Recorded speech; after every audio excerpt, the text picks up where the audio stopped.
Bismillahirrahmanirrahim. Assalamualaikum warahmatullahi wabarakatuh. Saudara-saudaraku, ini adalah tata cara pergantian air pada kolam air terpal, yaitu dengan cara mencabut paralon pembatas air, dicabut, maka tinggal di dalamnya itu kepalanya paralon saja yang tertinggal, dan ditutup dengan semacam jaring seperti ini lubangnya supaya ikannya tidak kabur. Lalu air itu keluar ke balong lagi ke sini, dan upayakan masukkan air tetap ya ada ya, supaya untuk menjaga kondisi ikan supaya tidak stres. Nah, pengurusan air ini tidak akan semuanya terkuras ya. Jadi nanti akan disisakan seperempatnya saja, lalu kita penuhin lagi air ini dengan cara ya dipenuhin dari air kolam ini ya. Nah, ini pergantian yang cukup bijaksana dalam perawatan air, memanage air, terutama memadukan antara kolam tanah dengan kolam terpal seperti ini. Jadi perpaduan dua sistem kolam ini jika dipadukan dalam peternakan ikan ini merupakan integrated ya, sangat bagus sekali sistem ini. Jadi ini adalah sistem kuno yang merupakan rekayasa pemikiran saya sendiri ya. Jadi air di semi bioplog ini sumbernya adalah dari kolam yang sudah terfermentasi, yang sudah mengalami ekologi dan ekosistem air di dalam balong tanah. Kemudian airnya sudah sangat luar biasa bagus ya untuk pertumbuhan ikan nila maupun mas, lalu dijadikan sumber untuk mengisi bak terpal seperti ini ya. Jadi tidak ada campuran apa-apa, kecuali nanti ketika menebarkan pakan dicampur dengan probiotik biasa kanguru gunakan. Lalu kalau ada tanda-tanda 1-2 ekor yang berjamur ya diantisipasi dengan obat jamur, itu saja. Jadi praktis saja. Jika Anda belum memadai untuk membangun sebuah sistem kolam, sistem bioplog, ya mulailah Anda, terutama yang hidup di pedesaan, airnya masih jernih, alami, masih terjauh dari limbah-limbah pabrik dan unsur-unsur kimiawi. Jaminannya adalah air ini akan alami juga, air ini akan sehat juga, air ini akan produktif dan sangat memadai sebagai sebuah syarat air dalam perikanan ya. Jadi unsur utama yang digunakan dalam semi bioplog ini tetap yang berupa aerator ini.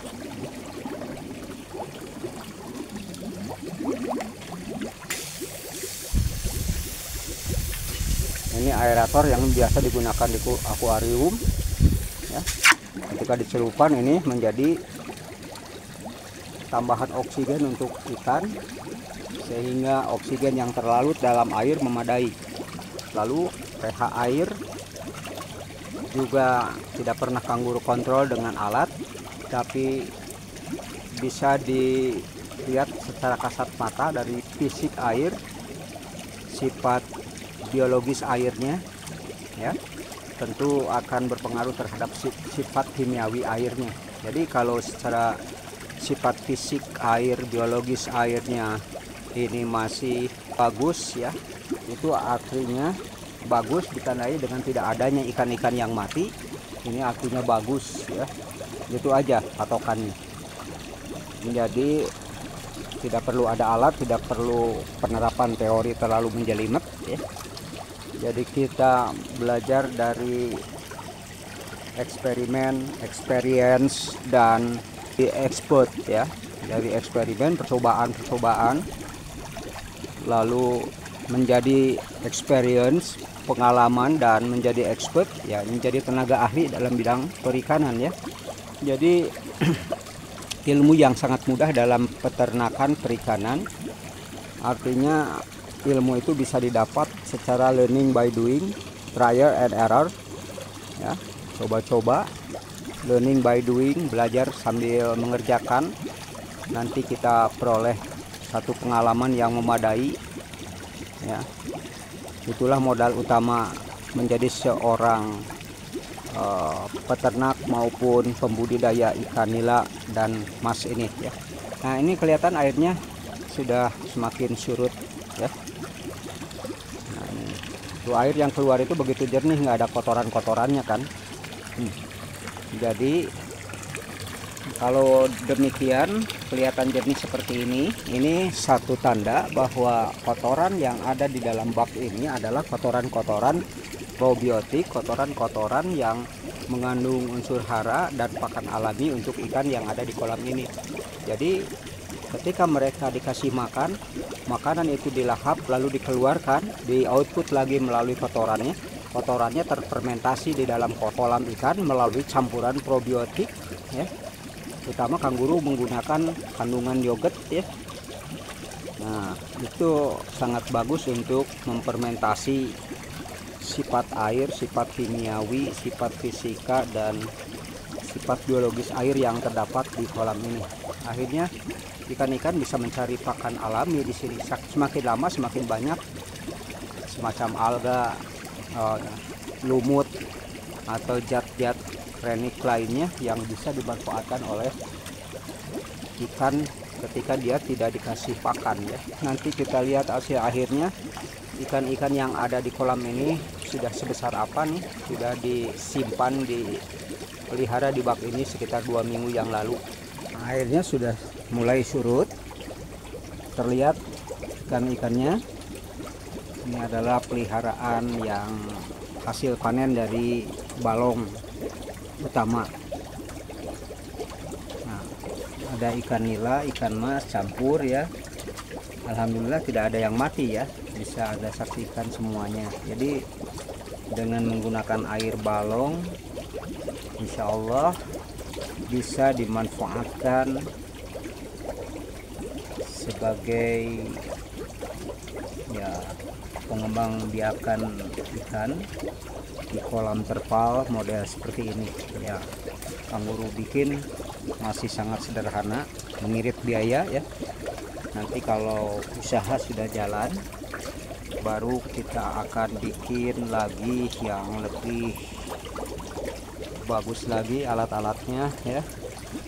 Terpal-terpalnya kita ganti, kemudian ini kayu bambu juga diganti dengan besi ya. Nanti kedepannya perlu ada explore lebih jauh. Jadi penyedotan air, pengeluaran air cukup dari pusat pengeluaran air, yaitu itu. Kemudian ini menggunakan pompa celup, aerator celup untuk digunakan sebagai yang di akuarium ini ya. Jadi cukup untuk mengeluarkan air, menguras air. Jadi tidak perlu pakai mesin besar ya untuk seukuran kolam seperti ini. Jadi hitungan 1 jam ini sudah surut air dan mulai ikan-ikan sudah pada kelihatan ya. Bisa air kaliwat kebat.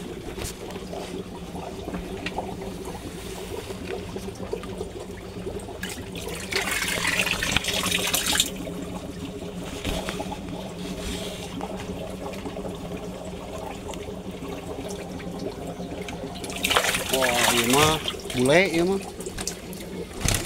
Nah, ini adalah jenis ikan subang ya nih, dari Subang nih bibitnya.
nila Bangkok.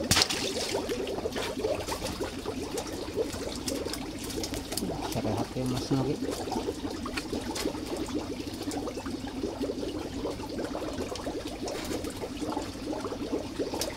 Mas kemana? Kali pukul.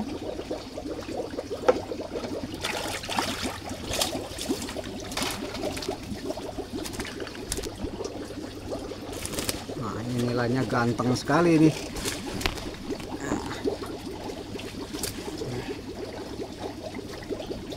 Ukuran 1,4 kg. Ya. Wih.